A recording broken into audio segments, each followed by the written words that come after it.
my wife asking me the question, she said, as we were trying to push legislation, which fell apart again, but I don't stop. I'll keep going. I actually like hearing the word no because it makes me work that much harder. But she said, if you get this legislation passed or if you get this initiative passed, do you feel like you've met the mission? You feel like you can stop? And the short answer is no. It just means I've gotten to that part of the mountain and I've got to go that much higher because that gives me the motivation to push further. Every day, I wonder, what is the next step that I need to take? Who do I need to talk to? Who do I need to collaborate with? What do I need to do? And I don't always know the answer to that, but I do know that I'm not going to stop and I'm not going to give up on this because our kids didn't give up. Right. They didn't quit. They didn't, their bodies quit, but they did not.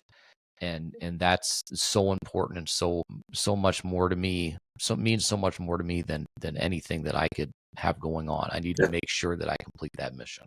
That's absolutely right. And again, treatment failed our children. Our children didn't fail treatment. They were up for the fight, but the fight wasn't fair. And it's our job to make the fight fair or fairer. And I know this analogy is a bit apples to oranges, but I think it still is apt. Think about what happened, Curtis, when the government, and I'm so glad they did, really opened up the spigot for COVID research. We had this national crisis. The country was shut down. People were dying. This was a brand new disease. And as a people, as a government, we turned on the funding spigot, basically unlimited. Go and do what you need to do, both private and public researchers, and get us out of this. And look what happened. We got out of it. And I often wonder what would happen in our world, our childhood cancer world, if the same approach was taken. Just think if Dr. Sondel in Madison or all of these other brilliant folks had the ability to tap into an unlimited investment. I don't know that we'd be curing these diseases, within a few months. But what I do know is we'd make a hell of a lot more progress than we're making now. And the other thing I know is these kids deserve it as much as we did during the COVID years. So I always try to sort of bring that perspective in conversations like this. I'll give you another quote. I'm a fan of quotes. It always seems impossible until it isn't. Nelson Mandela said that, or words to that effect. And it's true. Like, if we gave this problem the attention and the investment that it's crying out for, we could make dramatic progress. And I'm convinced, by the time that, our time here is all said and done, Curtis, we could have a dramatic impact. So we have to keep calling for that sort of focus and investment, not only in memory of our kids, but for the kid who's going to be diagnosed today. And as you said, there's going to be about 45 of them today in the U.S., and that's way too many. It's one of those things again. Yeah, it's not, we're fighting now for the kids that are going to be diagnosed and the ones that are the families that are going to hear those words right now. We're fighting for them, fighting to ensure that less and less and less of those families hear that diagnosis, or more and more research goes into catching these things early. We're big on early detection for adult related cancers, big on early related, but there's not so much early detection understanding for kids. We're worried about radiation. We're worried about all of this type of stuff. And that's all well and good, but I would rather catch something way earlier, because who knows if we would have caught these diseases earlier, our kids may have had a better chance. We'll never know the answer to that, but maybe it would have been different. I know, you mentioned your pediatrician in the beginning. Our pediatrician, when the final diagnosis came, she called us and apologized. She said, "I'm so sorry that I didn't catch this sooner." And it's not that you didn't do your job. It's that you weren't looking for, and I understand this, you weren't looking for this big diagnosis. You were trying to kind of chase the symptoms as they were without it leading to something. Not all constipation in a child leads to brain cancer. It doesn't all lead up there.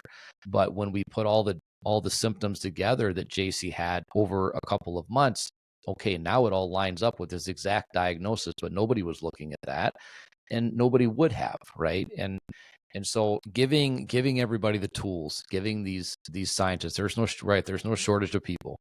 There's no shortage of bright minds. Giving them the tools that they need is going to be the difference here. I think it's going to be the difference maker, giving them the funding and the research labs and all of this and the tissue samples, because that's another big problem is tissue sample availability for some of these rarer types of cancers, giving them the samples they need to work with and utilizing these bright, intelligent minds at, let's just say UW. When I toured that lab, I was also given a tour by two research students, going through and listening to them describe their work and what they plan to do with it moving forward, and way smarter than me. Way smart to explain these things to me, and what they're going to do with it is unbelievable. And that's where our future lies right there. But we have got to give them the tools they need in order to succeed. No doubt about it. No doubt about it. I think, with the technologies that we have today, every day you wake up and there's some new technology that, you don't understand, but you're so thankful it exists for biomedical research. The tools that investigators have are much more developed and state of the art now than they've ever been. And I'm very hopeful that, these things are going to speed up the development process. And again, it's our job as advocates to make sure that kids with cancer don't get relegated to the back of the line in terms of priority. It drives me nuts when I hear about, oh, we can't try this in kids first because they're kids, or we can't do this because there's no incentive and we've got to focus on adults. Kids should be at the front of the line when it comes to cancer care and research. And I don't care that it's rare. I'm thankful that it's rare, but, as the old cliche goes, it's not rare when it's your kid. However small, 45 new diagnoses a day might seem to some people, as we spoke about earlier, it's a crisis, and we need to get kids at the front of the line. And I will share with you that, these kids, JC, Evan, all these kids, they did nothing to contribute to, or certainly deserve to get cancer. They didn't smoke, they weren't morbidly obese for decades, on and on and on. No lifestyle habits that contributed. They got cancer because of, well, that's a good question, right? Why did they get it? That's another unanswered question. But the point is that if any population deserves to be prioritized, not only because they're kids, it's because they did nothing to, impact their getting sick. So again, it's up to us, and I hope others join us to continue to raise our voices on this front. And I, just like you, that's exactly what we're going to do. Yep. And I think that the fact that there's nothing, that's the biggest misunderstanding about childhood cancer, is that we don't understand why it happens. Whether that's the key to unlocking the cure, I don't know, but we certainly don't understand it. But the biggest incentive, which I guess I also have a big problem with the legislation, although it's positive, that has to create incentives for pharmaceutical companies and drug companies to actually create these drugs or these therapies. The only incentive should be that our future doesn't exist without these kids getting the treatments that they need. Yeah. Well, I will say that I'm grateful that when Evan was in treatment, there were no FDA-approved therapies for neuroblastoma. These kids were getting the chemotherapy regimens that were developed for adults 50 years ago, and they were getting, I shouldn't say it in the past tense, but I will, in talking about, Evan's journey, receiving, ridiculously toxic doses way above what an adult would get, comparably, and no FDA approved therapy specifically for the disease. And now we have three. We have three FDA approved therapies for neuroblastoma. It's not enough. We need more, but there's progress there. I'm grateful for that. And maybe I'm just naive, eternal optimist, but I'm convinced there is a cure out there, or cures. I certainly know that there's less toxic therapeutic options that can benefit children like Evan, but I'm bullish on the idea that if we can't cure this disease, we can make it a manageable chronic disease by the end of my lifetime. I really believe that. And I believe that because I spend so much time with scientists and investigators who are spending every day of their professional lives trying to get us there. And I asked them this question, and the answer is yes, it's not unrealistic to think that, in the next generation, 20 years, we could have a situation where something like high-risk neuroblastoma, as awful as it is, could be a manageable chronic disease. And we have to think that way. We don't have, it doesn't do us any good to think, gosh, this is unsolvable. I think the opposite is true. We need to be optimistic, as difficult as that can be sometimes, and push forward and get there. And I believe we can do it. And we talk to newly diagnosed families, right? And that's a really difficult conversation. That's an understatement. It's just horrible conversation. But, when you say it's difficult to hear, but when you say, now there's never been a better time, it's not the right choice of words, but you take my point. There's never been a better time to face this fight than now. It's true. It's certainly true compared to when we were diagnosed. And it's certainly true 20 years from now or previous to now or going back, a couple of generations from now. The outlook is better. We just need to get across the finish line. Yep. And I think the finish line it may not be in sight, but I can feel that it's there as well. And I know that in my lifetime that we're going to see significant progress in all of this. It's just a matter of getting enough people together that are speaking the same mind, the same voice, and getting people to kind of see it from our point, from our side. Like I said before, we don't want anybody to feel this. We don't want anybody to understand this. And in that sense, we just want you to realize that this is a real issue that is dramatically going to impact the rest of our lives if we don't fix it now and we don't fix it soon. And I hope that we get there. I'm not of the mind of the cure's already there. They're just holding out on us. I think we have incredible minds and theories and testing and stuff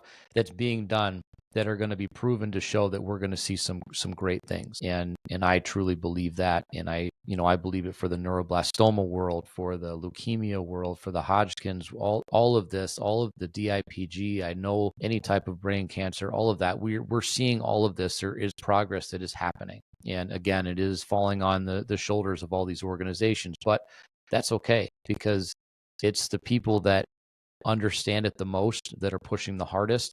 When you have that type of, incentive, there's no stopping what we're going to come up with or what we're going to say and what we're going to do and the progress we're going to make in just getting the rest of the world to hear what we have to say. Yeah. Well, I couldn't agree more. And, I'll just add that I think part of the problem that we faced a little bit is there's a segment of the population that thinks that we've kind of solved this problem already because they've understood the dramatic increase in survivability for pediatric blood cancers, right? The dramatic progress for leukemia and, the fact that we can get such a high percentage of kids into a state of remission now. But and that's a blessing for those kids. But there's two other important points there. Number one, what it takes to get those kids into remission, the toxicity of that, the brutality of that, the lifelong consequences of that being a survivor. It's far, far too toxic. Somebody said to me recently that a cure is not enough for kids, in this situation. And what they meant is, we need to cure these kids, but do it in a less toxic way. So that's first. And then second, when we kind of flip the coin and look at solid tumors in kids, the needle really hadn't moved that much. And I don't have to tell you that, right? And that's where I think I'm biased, but I think that's really where the most pressing need is. How are we going to bring about some of the same advancements for kids with solid tumors? And that's the piece that, sort of the general public, I think, maybe doesn't understand. And brain tumors, neuroblastoma, other solid tumors, these kids need to be prioritized. So that's another sort of piece of this that I think we have to push back against, this feeling I think that some folks have that, oh gosh, I thought we kind of solved the childhood cancer problem. Well, we've done a lot of good work in leukemia. It's still not enough for those kids, and it's not nearly enough, on the solid tumor side. We do often hear that the survivability is higher, the percentage is higher. And I often refer to the specific commercials that we all see that the survivability rates are higher, the cure rates are higher, and kids are living longer and things like that. But the reality of it is, like you said, that the long and long-term side effects that these kids are dealt with every single year. It's almost, to survive, you're going to have to deal with this for the rest of your life. And I'm reminded of a story that I first found a few years ago, of when a bill was passed in Pennsylvania to provide more funding. That she had completed her treatment, she was declared NED, went in to see for that final appointment with her oncologist, and was given a notebook with the list of 12 different types of cancer she would be susceptible to based on her treatment. That is not okay. I mean, if you've never been, and I don't want anybody to see this, but if you've never been in a room when a child has to receive chemotherapy and the nurses have to come in dressed like they're going into the last 48, and then they have to make sure that the chemo bags, that the tubing, everything goes in its own special biohazard bags. You're told as a parent, you can't get any of this on you. And the only type of chemo, there's one type of chemo, thiotepa, that will excrete through the skin. And if you get that on you, you're going to get burned. And the only question in our mind is, number one, we're saying we don't care about us. We only care about them. And number two, we're wondering, what is it doing to their bodies if we can't touch it? And that's not okay. When you sign the papers for your child to start these types of procedures, there's about 1 page that you have to read and about 12 pages of side effects. And that has to change. What we're doing with these treatments, what we're doing with these therapies, I do believe we're on the path of getting better in that sense. But all of these drugs that are going to our kids now and creating a lifelong, whatever they're going to deal with later on in life, and being declared cancer-free or NED, those are different. And once you get past that 5 years and the 10-year mark, it's not cured in a sense. It could come back later on in life. And a lot of times that relapse is so much worse than the initial cancer. And the side effects from the treatments can be worse than the symptoms you feel from the cancer. It's almost like we're going backwards in some of that, and it doesn't line up the way. It's an upside down pyramid at this point, where you're getting better, but this is all the stuff you're going to deal with later on just to get you there. Well, that's so well said. I just saw yesterday, looking through an old file, peer-reviewed article by a survivor entitled "It Takes a Lifetime to Survive Childhood Cancer." And I think that's exactly what you're saying. It's so true. I'll just piggyback on the treatment experience. I mean, I echo everything you said about chemotherapy and the evils of chemotherapy in kids. Evan also endured treatment that would leave children like Evan writhing in pain, screaming in pain, needing to be rescued with Dilaudid and morphine. And these were therapies that they would get every day for a week. And then you would recover, and then you'd go back, a month or two later, and you do it again and watch your child,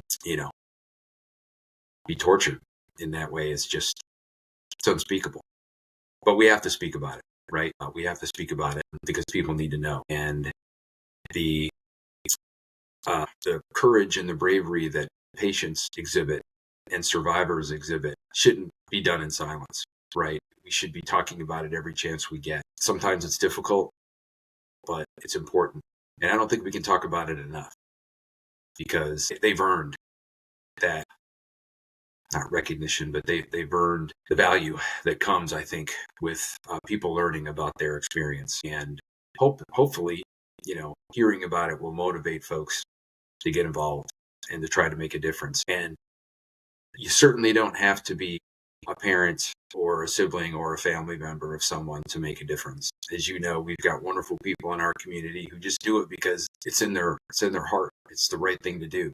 And they've heard one of us talk, and they've decided that they're going to take up this cause. So I would encourage anyone listening, if you're looking for a way to make a difference in the new year, here it is. And join the fight, because every voice counts and every voice can make a difference.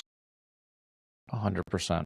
100%. And, we do a lot of stuff here on social media and things like that to, raise money, but also kind of bring the community together. And we do have quite a few people that are part of this community that are not part of it internally, and have just kind of gotten a sense of what we are and what we do and why it's so important. And they follow and they support. And it means the world, because you don't have to.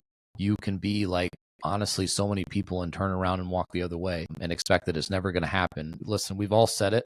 We've all said it in our lives. It'll never happen to me. That could never happen. I can't believe it. And then you become part of that scenario. And then you have to go back and wonder, what the hell did I do to deserve all of this? What did our family do to deserve this? There's no answer to that. But now it's about how you approach it. And having so many people, and people ask also, is CureFest just for cancer families? No, 100% it's not. We love having people there that don't truly understand and that want to support what we're doing, because you see that it's so important. It's so important moving forward that our kids, that our families are protected, and you just want to be there for the right reason. So I encourage the same way.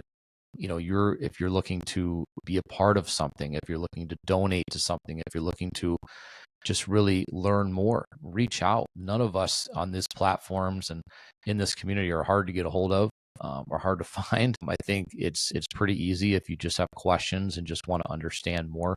Oftentimes if people will ask, they'll ask, how many kids do I have? I'll say 3, because I have 3 kids. I have 3 daughters. One of them happens to be in heaven. But whenever I start to talk about that, oh, I'm so sorry. I didn't want to, or I didn't mean to ask about it. No, I want you to ask. I want to talk about JC. I love talking about her all the time. True. Yeah. Don't ever apologize for asking the questions, because I want to talk about it.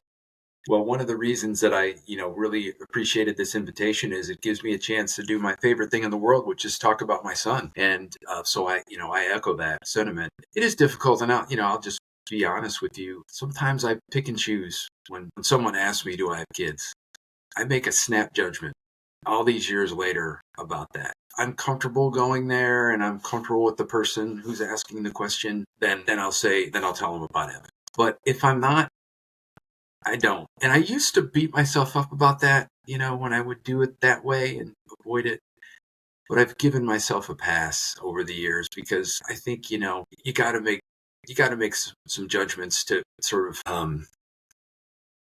just kind of get through the day sometimes, right? But that aside, it is my favorite thing to do, to talk about Evan. And, I just well up with pride every time I do it, thinking about not only his journey, but who he was and who he would have become.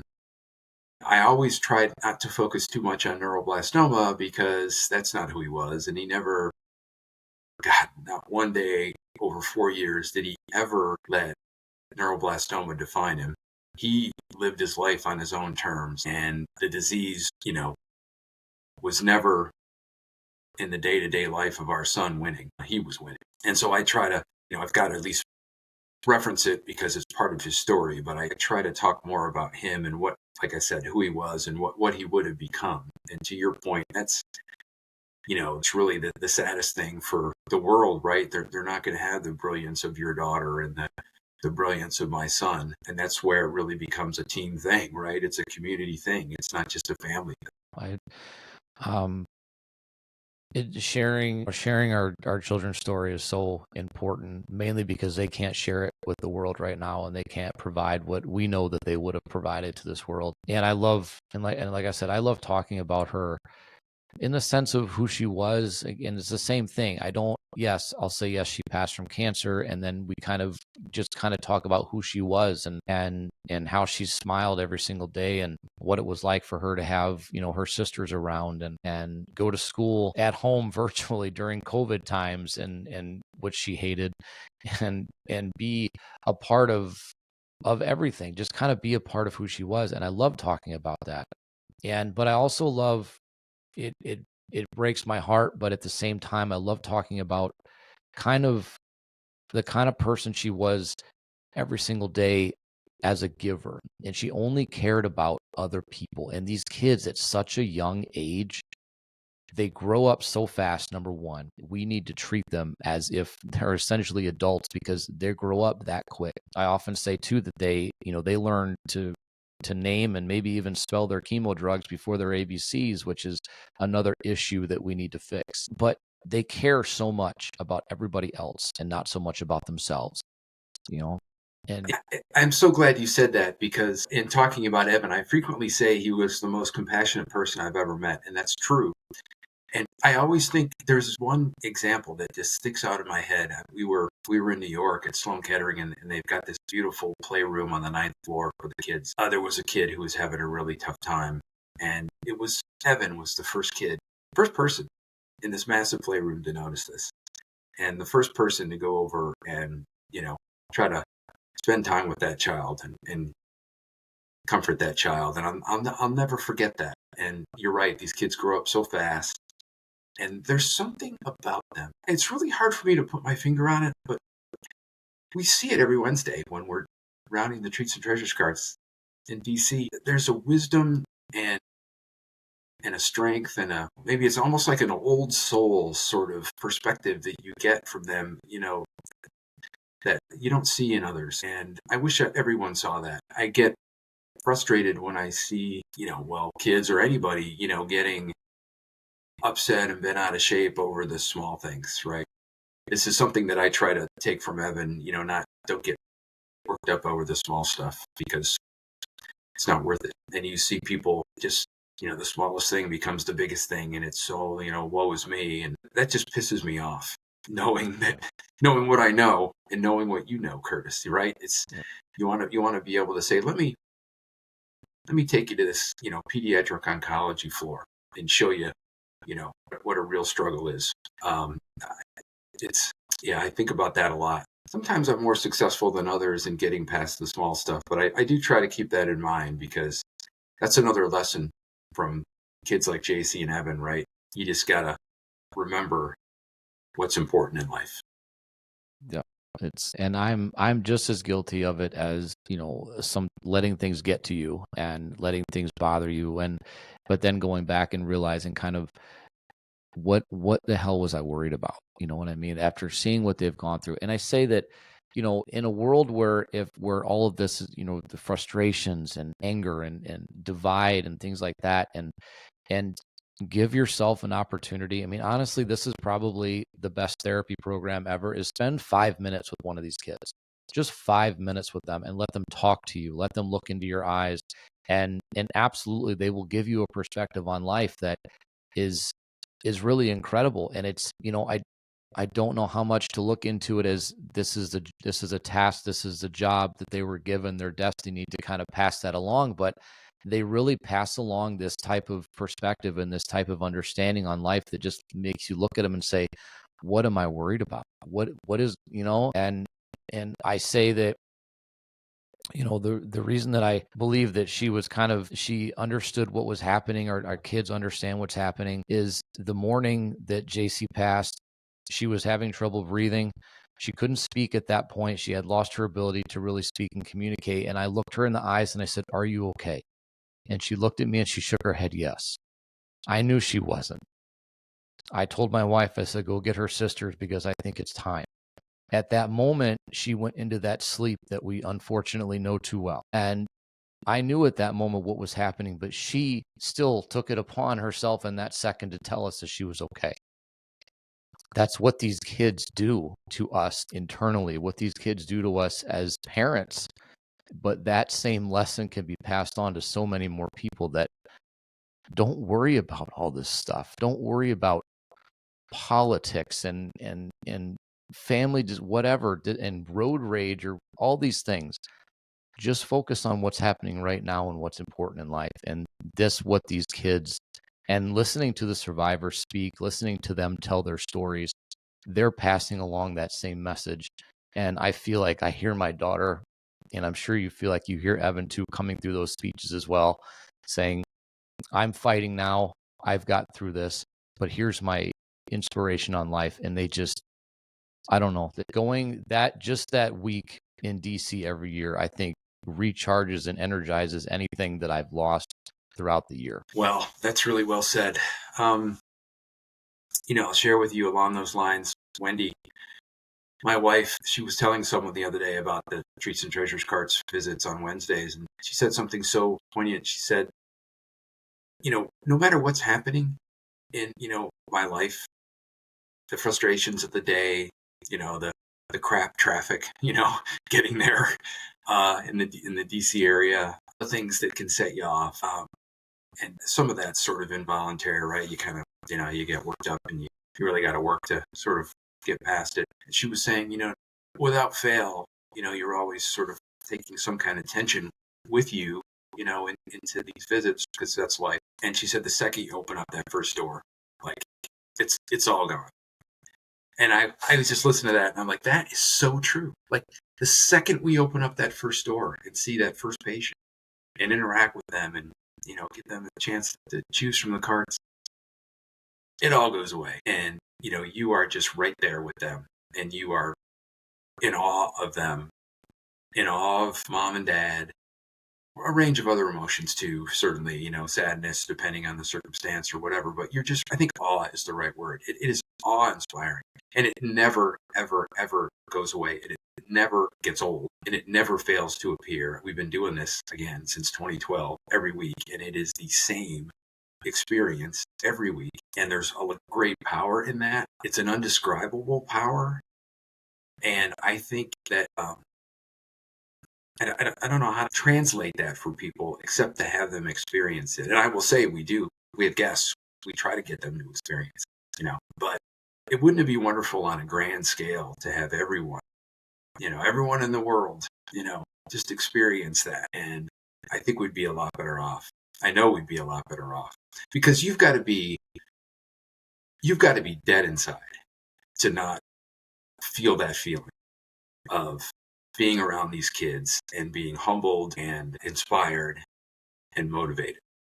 I think it is impossible not to feel that way. I agree. I 100%. And it's these kids, all the ones that we have met through everything that we've done in the past 4 years, whether it's through social media or it's through CureFest, our events that we've hosted, all the ones that we've met, the families, you become kind of instant family with all of them, instant friends. Like you draw to them, and to really just take away everything that they can give you in a heartbeat is incredible. And I really wish the same thing, that so many more could just feel this. If you're having a bad day and you're wondering what's the purpose of life and things like, it's like these kids at 4, 5, 6, 7, 8 years old are giving you the purpose for life, and they don't even have to say anything. They can just look at you and that they've been through a battle, but they're still able to look at you and smile and say, how are you? How are you doing? Are you okay? Because that's what they are. That's the incredible humans that they are. And that, in a sense, is what we need more of every single day. And I wish we could just inject that into the world. Yeah. These kids need to be celebrated and seen. I think that's the right word. They need to be seen. And, you talked earlier about the college scholarships program and, your thought about how kids, once they get past a real difficult journey with cancer, they shouldn't have, a lot of the obstacles that everyone does, college, cost being one of them. And I agree. I'll take it a step farther. I think if you're a survivor of childhood cancer, you should go to college for free. We should invest in that too. These kids have earned that, that mom and dad shouldn't be taking out loans and doing, we should go beyond just investing more in research and better outcomes for kids. We should be investing in survivorship care and things like college, right? Because I think about the GI Bill. What a great program that helps so many returning servicemen and women. In many ways, incredibly strong middle class after World War II. Well deserved, and one of the great public policy successes this country has ever seen. And even though I never wanted to describe Evan as a warrior, because I've just got a thing against that term, because I think of my son as a loving, compassionate, grateful person, and he was. But in another sense, he was a warrior, and JC was a warrior. And I think that you get through this traumatic, awful experience as a survivor. We should be paving the way to a better future by investing in your future as a nation and with things like college. So again, I'm on my soapbox here, but I just think we can't do enough for these kids. No, I think that's absolutely true. I mean, these kids have, quite frankly, gone through war. They've gone through battle every single day, and all they want to do is move forward with their life, and they will face things throughout the rest of their life based on the war that they went through. We only a lot of times associate, PTSD with soldiers, as we should, but at the same time, as families, as survivors, as children going through this, you have all of these types of symptoms and this stress and trauma that you've gone through. I mean, if you're able to provide them with something moving forward that takes that stress away, I can't think of a better way to kind of incentivize their futures. And they're going to go through something. When you go through something traumatic, you can often then provide a whole different aspect on it. You can a whole different insight on something, and to be able to go through college with that mindset. I mean, let's get this written. Let's absolutely get these kids going through college and have it taken care of by the country, by the world, essentially, where they fought this battle. And I can't think of a better way to let them know how important they are by taking that stress away from college. I mean, listen, I don't have anything against anybody getting scholarships to go to school. My daughter has scholarships going to college 100% for grades and, for that type of thing. But people get scholarships to play football, to play tennis, soccer. Why can't there be, full ride scholarships for these kids that have gone through something like this?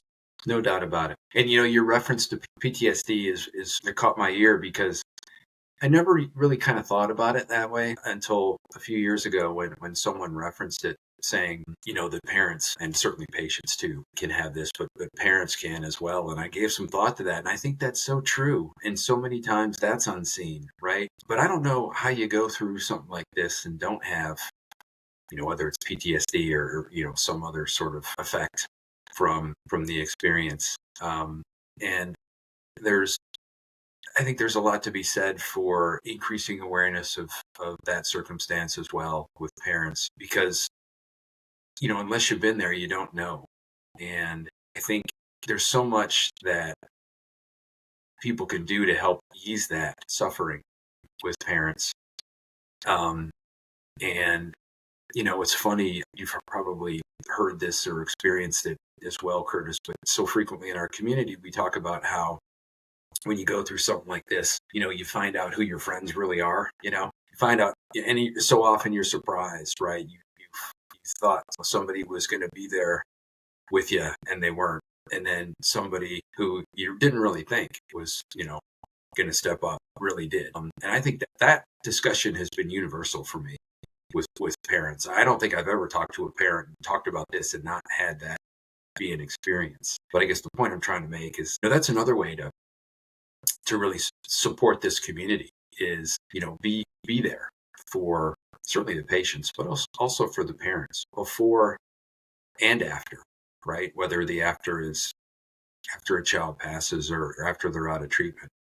And, people will ask, well, I don't know how to do that. And how do I do that? And my answer always is the best way to do that is to listen. Maybe ask a question, how they doing? Just, general question, and listen. Listening is such an underrated and undervalued skill and gift that you can give somebody. The power for someone to be able to tell you how they're doing, what their challenges are that day, and just have someone listen. I mean, it's priceless.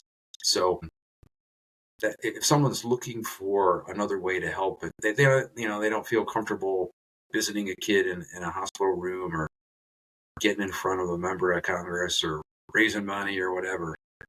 That's another way to be a great resource, is just to listen. Yep. It's the support question and the support topic comes up a lot. I know for us personally, and I know a lot of what I hear too, but the support needs to be more intense after, I think. But during, you get a lot. There's a lot of people there. A lot of people are at your doorstep, or they're giving you money or casseroles or they're whatever. They're there for you. And in the unfortunate passing of your child, in that sense, the support tends to drop off very quickly. And a lot of that reasoning is I don't know how to talk to you. I don't know what I'm supposed to say. And I've always said that I would rather you say the wrong thing to me and allow me to correct you than for you just to disappear, because that is so much worse. But unfortunately, it's very common in this sense. And I think maybe just in trauma situations in general, is that people don't know how to talk to you. They think that you're, let's just damaged goods. And so to stay around almost is, in a word, I guess, contagious. And so they don't stay around. But I think, like I said, I think, after the passing, I think the support we need is more intense. We need you to be there more for us, just to listen, just to ask if we need you to pick up groceries or whatever the case may be. Like, little things like that mean the most because we know you're still there. But far too many people get in the support game for the wrong reasons. And as my wife will call it, when the freak show's over, people don't want to watch anymore. And I understand it. It's a circus, it's a train wreck, whatever, everything you're going through in your life. And it's, you're in the news or you're on social media and everything is happening all at once. And when all that kind of the dust settles, they don't know what to do anymore. They don't know what to do with their hands. So what do? They just disappear.